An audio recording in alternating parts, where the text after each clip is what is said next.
Hello friends, welcome to knowledge centre. ഇന്ന് നമുക്ക് 8th basic സയൻസിലെ 3ാമത്തെ ചാപ്റ്ററായ മർദ്ദം എന്നുള്ള ചാപ്റ്റർ ആട്ടോ പഠിക്കാനുള്ളത്. മർദ്ദം അല്ലെങ്കിൽ പ്രഷർ, വിവിധ തരം ബലങ്ങളെ കുറിച്ചൊക്കെ നമ്മൾ ഒരു കഴിഞ്ഞ ക്ലാസ് പഠിച്ചിട്ടുണ്ട് അല്ലേ. ഭൂമി എല്ലാ വസ്തുക്കളിലും ഒരു ആകർഷണ ബലം പ്രയോഗിക്കുന്നുണ്ട് നമുക്കറിയാം അല്ലേ. അതാണ് ആ ഒരു വസ്തുവിന്റെ ഭാരം എന്ന് പറഞ്ഞാൽ. അപ്പോൾ ഭൂമി ഒരു വസ്തുവിൽ പ്രയോഗിക്കുന്ന ബലമാണ് ആ ഒരു വസ്തുവിന്റെ ഭാരം എന്ന് പറയുന്നത് കേട്ടോ. നമുക്ക് മർദ്ദത്തിന്റെ ഡെഫിനിഷൻ എന്താന്ന് നോക്കാം. ഒരു യൂണിറ്റ് പരപ്പളവിൽ ലംബമായി അനുഭവപ്പെടുന്ന ബലമാണ് മർദ്ദം എന്ന് പറയുന്നത് കേട്ടോ. അപ്പൊ ഒരു യൂണിറ്റ് പരപ്പളവിൽ ലംബമായി അനുഭവപ്പെടുന്ന ബലമാണ് മർദ്ദം. അപ്പൊ എന്താണ് മർദ്ദത്തിന്റെ ഡെഫിനിഷൻ? യൂണിറ്റ് പരപ്പളവിൽ ലംബമായി അനുഭവപ്പെടുന്ന ബലമാണെന്ത്? മർദ്ദം. ഇനി എന്താണ് വ്യാപക മർദ്ദം എന്ന് പറയുന്നത്?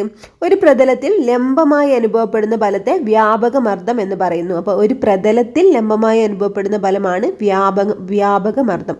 അപ്പോൾ നമ്മൾ എന്തായിരുന്നു മർദ്ദത്തിന് ഡെഫിനിഷൻ പഠിച്ചത്? യൂണിറ്റ് പരപ്പളവിൽ ലംബമായി അനുഭവപ്പെടുന്ന ബലമാണെന്ത്? മർദ്ദം എന്ന് പറയുന്നത് അല്ലേ. അപ്പോൾ എന്താണ് പറഞ്ഞിട്ടുള്ളത്? വ്യാപക മർദ്ദം ഒരു പ്രതലത്തിൽ ലംബമായി അനുഭവപ്പെടുന്ന ബലത്തെയാണ് വ്യാപക മർദ്ദം എന്ന് പറയുന്നത്. ഇനി നമുക്ക് മർദ്ദത്തിന്റെ ഇക്വേഷൻ എന്താണെന്ന് നോക്കാം. മർദ്ദത്തെ നമുക്ക് പി എന്നും അതുപോലെ തന്നെ എന്താണ് വ്യാപക മർദ്ദത്തെ എഫ് എന്നും പരപ്പളവിനെ എ എന്നുമാണ് സൂചിപ്പിക്കുന്നത് കേട്ടോ. അപ്പോൾ മർദ്ദത്തെ ഡിനോട്ട് ചെയ്യുന്നത് പി കൊണ്ടാണ്, അതുപോലെ വ്യാപക മർദ്ദത്തെ എഫ് കൊണ്ടാണ്, പരപ്പളവിനെ ഡിനോട്ട് ചെയ്യുന്നത് എ കൊണ്ടാട്ടോ. അപ്പോൾ എന്താണ് നമുക്ക് മർദ്ദത്തിന്റെ ഇക്വേഷൻ എഴുതാൻ പറ്റുന്നത്? മർദ്ദം ഈക്വൽ ടു വ്യാപക മർദ്ദം ഡിവൈഡഡ് ബൈ പരപ്പളവ്. അപ്പം എന്താണ് പറഞ്ഞിട്ടുള്ളത്? വ്യാപക മർദ്ദം എന്ന് പറഞ്ഞാൽ ഒരു പ്രതലത്തിൽ ലംബമായി അനുഭവപ്പെടുന്ന ബലമാണ് വ്യാപക മർദ്ദം. അപ്പം എന്താണ് മർദ്ദത്തിന്റെ ഡെഫിനിഷൻ എന്തായിരുന്നു? യൂണിറ്റ് പരപ്പളവിൽ അനുഭവപ്പെടുന്ന ബലമാണ് എന്ത്? മർദ്ദം എന്ന് പറയുന്നത്. അപ്പം മർദ്ദത്തിന്റെ ഇക്വേഷൻ എന്തായത്? എഫ് ബൈ എ അല്ലെങ്കിൽ വ്യാപക മർദ്ദം ഡിവൈഡഡ് ബൈ പരപ്പളവ്. ഈ ഒരു ഇക്വേഷൻ ഇമ്പോർട്ടൻ്റ് ആണ്, നോട്ട് ചെയ്യണം. ഇനി മർദ്ദത്തിന്റെ യൂണിറ്റ് എന്തായിരിക്കും? നമ്മൾ 1ാമത്തെ ചാപ്റ്ററിൽ യൂണിറ്റുകളെ കുറിച്ചാണല്ലേ പഠിച്ചിട്ടുള്ളത്. അപ്പം എങ്ങനെയാണ് നമുക്കൊരു ഇതിൻ്റെ യൂണിറ്റ് എഴുതുക? മർദ്ദത്തിൻ്റെ യൂണിറ്റ് വ്യാപക മർദ്ദത്തിൻ്റെ യൂണിറ്റ് എഴുതണം, അതുപോലെ പരപ്പളവിൻ്റെ യൂണിറ്റ് എഴുതണം അല്ലേ. അപ്പം മർദ്ദത്തിൻ്റെ SI യൂണിറ്റ് പാസ്കലാണ്. അപ്പോൾ ഒരു പാസ്കൽ എത്രയാണ് വരിക? 1 ന്യൂട്ടൺ പെർ മീറ്റർ സ്ക്വയർ ആണ് വരുന്നത്. അപ്പോൾ ഇമ്പോർട്ടൻ്റ് ആണ്. മർദ്ദത്തിൻ്റെ SI യൂണിറ്റ് എന്താണ്? പാസ്കലാണ് കേട്ടോ. മർദ്ദത്തിൻ്റെ SI യൂണിറ്റ് പാസ്കലാണ്. അപ്പോൾ ഒരു pascal 1 pascal equal 1 newton per metre square ആണ്. അപ്പം ന്യൂട്ടൺ എന്തിനായിരുന്നു? വ്യാപക മർദ്ദത്തെ അല്ലെങ്കിൽ എന്താണ് ബലത്തെ ഡിനോട്ട് ചെയ്യുന്നതാണ് അല്ലേ. ന്യൂട്ടൺ നമ്മൾ പഠിച്ച് ബലത്തിൻ്റെ SI യൂണിറ്റ് ആണ് ന്യൂട്ടൺ. അതുപോലെ പരപ്പളവിൻ്റെ SI യൂണിറ്റ് മീറ്റർ സ്ക്വയറും ആണ് അല്ലേ. അപ്പോൾ മർദ്ദത്തിൻ്റെ SI യൂണിറ്റ് പാസ്കലാണ്. അപ്പം എന്താണ് ഇത്? 1 pascal equal to 1 newton per metre square അല്ലേ. ഈ SI യൂണിറ്റുകളൊക്കെ ഇമ്പോർട്ടൻ്റ് ആണ് കേട്ടോ. എന്തായാലും ഒരു ക്വസ്റ്റ്യൻ ഉണ്ടെങ്കിൽ SI യൂണിറ്റ് ചോദിക്കും കേട്ടോ. ഇനി ഇവിടെ കൊടുത്തിട്ടുള്ള ഒരു പോയിന്റ് നോക്കാം. വ്യാപക മർദ്ദം സ്ഥിരമായിരിക്കുന്ന സന്ദർഭങ്ങളിൽ മർദ്ദം പ്രതല പരപ്പളവിന് വിപരീത അനുപാതത്തിലായിരിക്കും.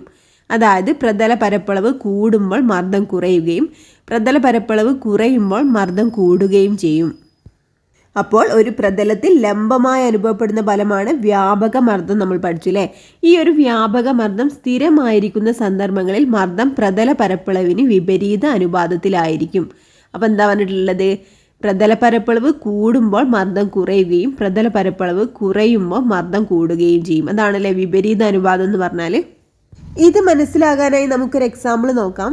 നമ്മളൊരു ചളിയുള്ള സ്ഥലത്തു കൂടി നടക്കുകയാണെന്ന് വിചാരിക്കാം. നമ്മുടെ കാല് ആ ഒരു ചളിയിൽ ആഴ്ന്നു പോകാൻ സാധ്യത ഉണ്ട് അല്ലേ. എന്നാൽ നമ്മൾ ആ ഒരു ചളിയിൽ ഒരു നിരപ്പായ പലകയോ അല്ലെങ്കിൽ നിരപ്പായ കല്ലോ ഒക്കെ ഇട്ട് അതിൻ്റെ മുകളിലൂടെ നടക്കുമ്പോൾ നമ്മൾ പെട്ടെന്ന് താഴ്ന്നു പോകില്ല അല്ലേ. അതിൻ്റെ കാരണം എന്താണെന്ന് ചിന്തിച്ച് നോക്കിയിട്ടുണ്ടോ?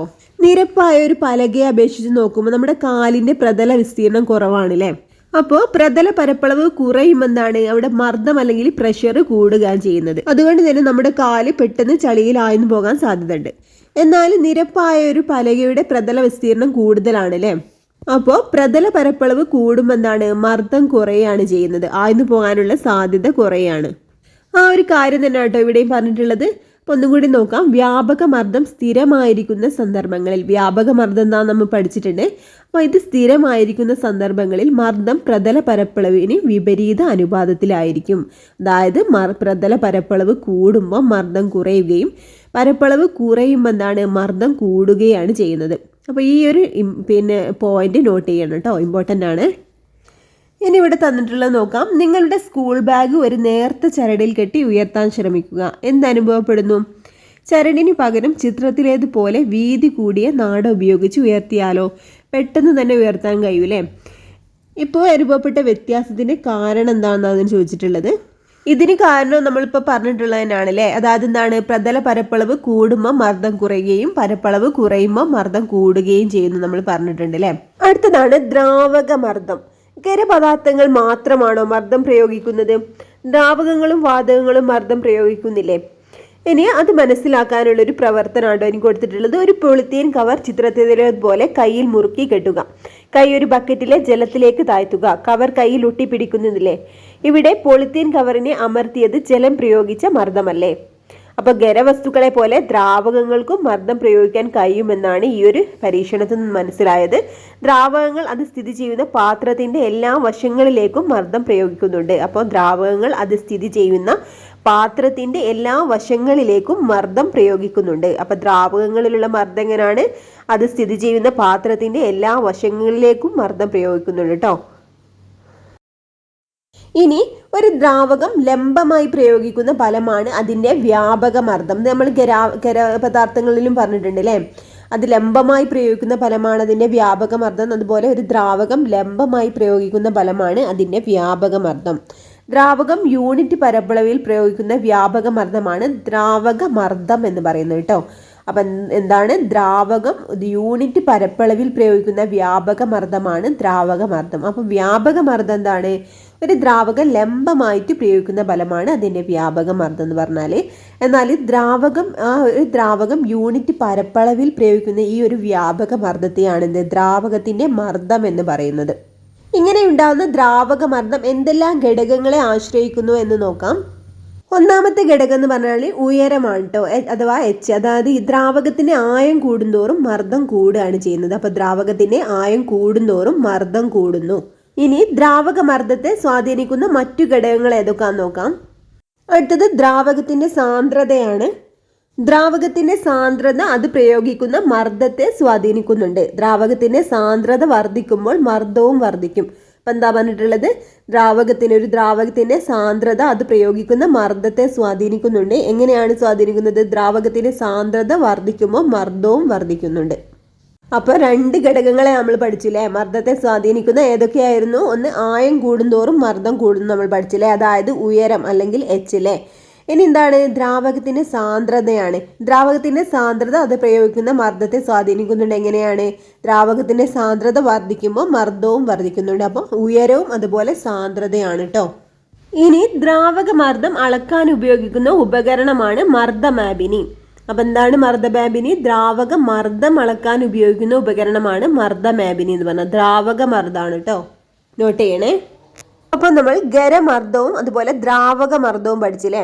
ഇനി നമുക്ക് വാതക മർദ്ദം എന്താണെന്ന് നോക്കാം. ഖരപദാർത്ഥങ്ങൾക്കും ദ്രാവകങ്ങൾക്കും എന്നതുപോലെ വാതകങ്ങൾക്കും മർദ്ദം പ്രയോഗിക്കാനുള്ള കഴിവുണ്ട്. വാതകത്തിന്റെ കണികകൾ ഒരു പ്രതലത്തിൽ യൂണിറ്റ് പരപ്പളവിൽ ചെലുത്തുന്ന ബലമാണ് വാതക മർദ്ദം എന്ന് പറഞ്ഞാൽ. അപ്പോൾ വാതകത്തിന്റെ കണികകൾ ഒരു പ്രതലത്തിൽ യൂണിറ്റ് പരപ്പളവിൽ ചെലുത്തുന്ന ബലമാണ് വാതക മർദ്ദം. ഇത് വാതക കണികകളുടെ കൂട്ടിമുട്ടലുകളുടെ ഫലമായാണ് വാതക മർദ്ദം ഉണ്ടാവുന്നത് കേട്ടോ. വാതക കണികകളുടെ കൂട്ടിമുട്ടലുകളുടെ ഫലമായിട്ടാണ് വാതക മർദ്ദം ഉണ്ടാവുന്നത്. അപ്പോൾ വാതകത്തിന്റെ കണികകൾ ഒരു പ്രതലത്തിൽ, അതായത് യൂണിറ്റ് പരപ്പളവിൽ ചെലുത്തുന്ന ബലമാണ് വാതക മർദ്ദം. ഇനി ഇവിടെ കൊടുത്തിട്ടുള്ള ഡെഫിനിഷൻ നോക്കാം. യൂണിറ്റ് പരപ്പളവിൽ ഒരു വാതകം ലംബമായി പ്രയോഗിക്കുന്ന ബലമാണ് വാതക മർദ്ദം എന്ന് പറഞ്ഞാൽ. ഒരു യൂണിറ്റ് പരപ്പളവിൽ ഒരു വാതകം ലംബമായി പ്രയോഗിക്കുന്ന ബലമാണ് വാതക മർദ്ദം. ഇനി വാതക മർദ്ദത്തെ സ്വാധീനിക്കുന്ന ഘടകങ്ങൾ ഏതൊക്കെയാന്ന് നോക്കാം. അതിനായിട്ട് ഇവിടെ ഒരു പരീക്ഷണം കൊടുത്തിട്ടുണ്ട്. ഒരു ബലൂൺ നന്നായി ഊതി വീർപ്പിക്കുക. ബലൂണിലേക്ക് വീണ്ടും വായു നിറച്ചാൽ എന്ത് സംഭവിക്കും? പൊട്ടിപ്പോകൂലേ. അപ്പോൾ വായുവിന്റെ മർദ്ദം താങ്ങാൻ കഴിയാതെ വരുന്നത് കൊണ്ടാണ് ബലൂൺ പൊട്ടുന്നത്. കൂടുതൽ വായു നിറയ്ക്കുമ്പോൾ എന്താണ്? വാതക കണികകളുടെ എണ്ണവും കൂടുന്നുണ്ട് അല്ലേ. അപ്പോൾ എന്താണ്? വാതക മർദ്ദം കണികകളുടെ എണ്ണത്തെ ആശ്രയിക്കുന്നുണ്ട്. കണികളുടെ എണ്ണം കൂടുമ്പോൾ വാതക മർദ്ദവും കൂടുന്നു. അപ്പോൾ വാതക മർദ്ദത്തെ സ്വാധീനിക്കുന്ന ഒന്നാമത്തെ ഘടകം ഏതാണ്? കണികകളുടെ എണ്ണമാണ് അല്ലേ. അപ്പോൾ വാതക മർദ്ദം കണികകളുടെ എണ്ണത്തെ ആശ്രയിക്കുന്നുണ്ട്. കണികകളുടെ എണ്ണം കൂടുമ്പോൾ എന്താണ്? വാതക മർദ്ദവും കൂടുക ചെയ്യുന്നത് കേട്ടോ. അടുത്തൊരു എക്സ്പെരിമെന്റ് ആണെന്ത്? വ്യത്യസ്ത വലിപ്പമുള്ള രണ്ട് ബലൂണുകളിൽ ഒരേ അളവ് വായു നിറയ്ക്കുക. ഇപ്പോൾ രണ്ട് ബലൂണിലെയും വാതക കണികളുടെ എണ്ണം തുല്യമായിരിക്കും അല്ലേ. അപ്പോൾ ഏത് ബലൂണിലാണ് കൂടുതൽ മർദ്ദം അനുഭവപ്പെടുന്നതെന്ന് ചോദിച്ചിട്ടുണ്ട്. ഏതിലായിരിക്കും? വലിപ്പം കുറവുള്ള ബലൂണിലായിരിക്കും അല്ലേ. അപ്പോൾ വ്യാപ്തം വാതകങ്ങളുടെ മർദ്ദത്തെ സ്വാധീനിക്കുന്നുണ്ട്. എങ്ങനെയാണ് സ്വാധീനിക്കുന്നത്? വ്യാപ്തം കൂടുമ്പോൾ വാതകങ്ങളുടെ മർദ്ദം കുറയുകയാണല്ലേ ചെയ്യുന്നത്. അപ്പോൾ വ്യാപ്തം കൂടുമ്പോൾ മർദ്ദം കുറയുകയാണ് ചെയ്യുന്നത്, വാതകങ്ങളുടെ മർദ്ദം കുറയാണ് ചെയ്യുന്നത്. അപ്പോൾ രണ്ട് കാര്യങ്ങൾ നമ്മൾ പഠിച്ചില്ലേ, കണികളുടെ എണ്ണവും അതുപോലെ വ്യാപ്തവും പഠിച്ചു. ഇത് രണ്ടും വാതകങ്ങളുടെ മർദ്ദത്തെ സ്വാധീനിക്കുന്നുണ്ട് അല്ലേ. ഇനി നമുക്ക് മൂന്നാമതായിട്ടൊരു ഘടകം കൂടി നോക്കാം. അതിനായിട്ട് ഒരു എക്സ്പെരിമെന്റ് ഇവിടെ കൊടുത്തിട്ടുണ്ട്. ഊതി വീർപ്പിച്ച ഒരു ബലൂൺ വെയിലത്ത് വെക്കുക. എന്ത് നിരീക്ഷിക്കുന്നു? ബലൂണിലെ വായു ചൂട് പിടിക്കുമ്പോൾ വായുമർദ്ദത്തിന് എന്ത് മാറ്റമുണ്ടായി? അപ്പോൾ ബലൂണ് പൊട്ടുകയാണല്ലേ ചെയ്യുന്നത്. അപ്പോൾ താപനില കൂടുമ്പോൾ എന്താണ്? മർദ്ദം കൂടുകയാണ് ചെയ്യുന്നത്. അപ്പോൾ താപനില വാതകങ്ങളുടെ മർദ്ദത്തെ സ്വാധീനിക്കുന്നുണ്ട് അല്ലേ. താപനില കൂടുമ്പോൾ മർദ്ദം കൂടുന്നുണ്ട്. അപ്പോൾ മൂന്ന് കാര്യങ്ങൾ നമ്മൾ പഠിച്ചില്ലേ. വാതകങ്ങളുടെ മർദ്ദത്തെ സ്വാധീനിക്കുന്ന ഘടകങ്ങൾ ഏതൊക്കെ? ഒന്ന് കണികകളുടെ എണ്ണം, രണ്ട് വ്യാപ്തം, പിന്നെ മൂന്നാമത്തത് താപനില.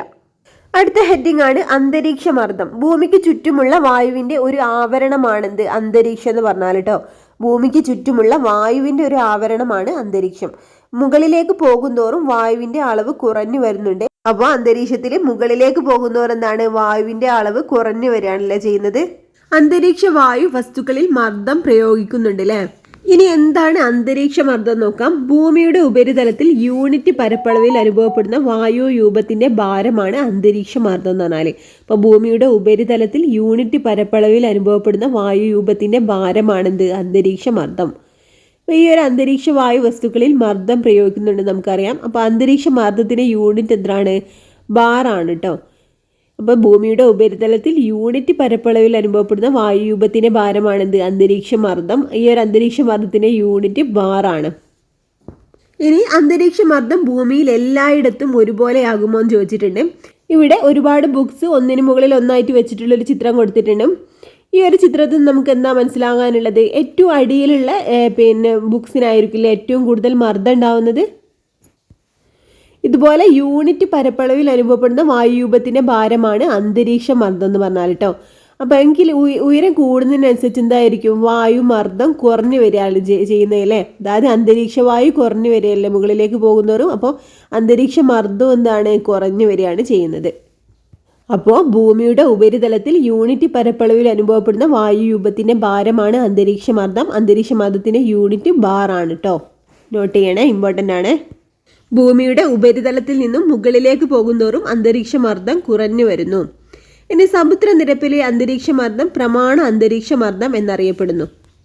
എന്താണ് പ്രമാണ അന്തരീക്ഷ മർദ്ദം എന്ന് പറഞ്ഞാൽ? സമുദ്രനിരപ്പിലെ അന്തരീക്ഷ മർദ്ദമാണ് പ്രമാണ അന്തരീക്ഷ മർദ്ദം, അല്ലെങ്കിൽ എന്താണ്? സ്റ്റാൻഡേർഡ് അറ്റ്മോസ്ഫിയറിക് പ്രഷർ എന്ന് പറഞ്ഞാൽ. ഇത് 1 ATM അഥവാ 0.76 മീറ്റർ ഉയരവും അതുപോലെ യൂണിറ്റ് പരപ്പളവുമുള്ള രസയൂപത്തിന്റെ ഭാരത്തിന് തുല്യമായിരിക്കും എന്നാണ് കേട്ടോ പറഞ്ഞിട്ടുള്ളത്. അപ്പോൾ ഇങ്ങനെ ഉണ്ടാവുന്ന സ്റ്റാൻഡേർഡ് പ്രമാണ അന്തരീക്ഷ മർദ്ദം എന്താണ്? 1 ATM അഥവാ 0.76 മീറ്റർ ഉയരവും യൂണിറ്റ് പരപ്പളവുമുള്ള രസയൂപത്തിന്റെ ഭാരത്തിന് തുല്യമായിരിക്കും കേട്ടോ. ഈ അന്തരീക്ഷ മർദ്ദം അളക്കാൻ ഉപയോഗിക്കുന്ന ഉപകരണം എന്താണ്? ബാരോമീറ്റർ ആട്ടോ. ഈ ബാരോമീറ്റർ എന്താണ്? അന്തരീക്ഷ മർദ്ദം അളക്കാൻ ഉപയോഗിക്കുന്ന ഉപകരണമാണ് ബാരോമീറ്റർ എന്ന് പറഞ്ഞാൽ. നോട്ട് ചെയ്യണം കേട്ടോ, ഇമ്പോർട്ടൻ്റ് ആണ്. അപ്പോൾ സമുദ്രനിരപ്പിലെ അന്തരീക്ഷ മർദ്ദമാണ് പ്രമാണ അന്തരീക്ഷ മർദ്ദം അല്ലെങ്കിൽ സ്റ്റാൻഡേർഡ് അറ്റ്മോസ്ഫിയറിക് പ്രഷർ എന്ന് പറഞ്ഞാൽ കേട്ടോ. ഇത് ഒരു 1 ATM അഥവാ 0.76 മീറ്റർ ഉയരവും യൂണിറ്റ് പരപ്പളവുമുള്ള രസരൂപത്തിന്റെ ഭാരത്തിന് തുല്യമായിരിക്കും.